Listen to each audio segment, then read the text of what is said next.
இதால 1 கப்பு உளுந்து எடுத்து 1.5 மணி நேரம் ஊற வச்சிருக்கேன். அதுக்கு தேவையான வத்த மிளகா, உப்பு, பெருங்காயம். ஆனா நீங்க சில பேர் பச்சை மிளகாயும் போட்டு அரைப்பா.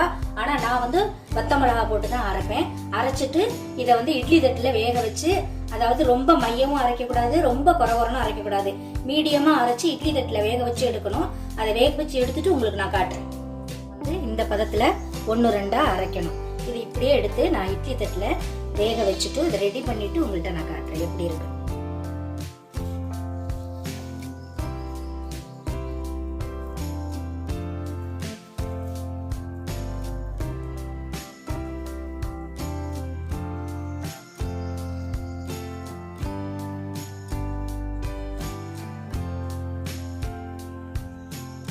காமிச்சேன் இல்லையா, இந்த வேக வச்ச மாவு வந்து பிசைஞ்சோன்னு இந்த பதத்துல இருக்கும்.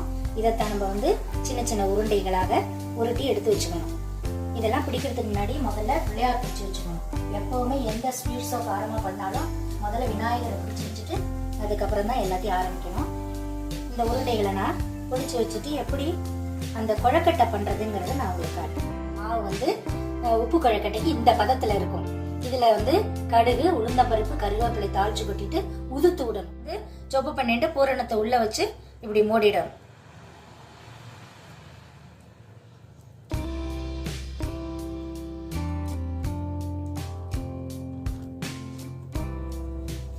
நல்லா அழுத்தி அழகா உருண்டையா பிடிச்சுக்கணும். கையாலே ஈஸியா கிடுகிடுன்னு பண்ணிடலாம்.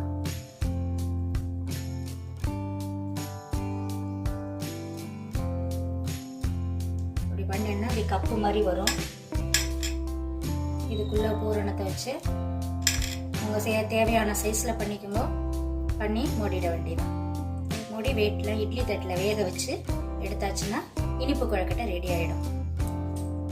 இந்த உப்பு கொழக்கட்டையை வேக வச்சு எடுத்தோம் இல்லையா, அதை வந்து கடுகு, உளுந்தம் பருப்பு, கருவேப்பிலை போட்டு உதுத்து வச்சிருக்கேன். அதையும் இதே மாதிரி சொப்பு பண்ணி இந்த பூரணத்தை உள்ள வச்சு மூடி இதே மாதிரி வேக வச்சு எடுக்கணும். இதான் வந்து உப்பு பூரணம். அடுத்து மாவிளக்கு ஏத்துறதுக்கு ரெடி பண்ண போறேன். தீபம் ஏத்த புதிய காடா துணியில எடுத்து உள்ளுக்குள்ள 2 அட்சதை வச்சு அதை நல்லா இப்படி முடிச்சு போட்டு கட்டின்றணும்.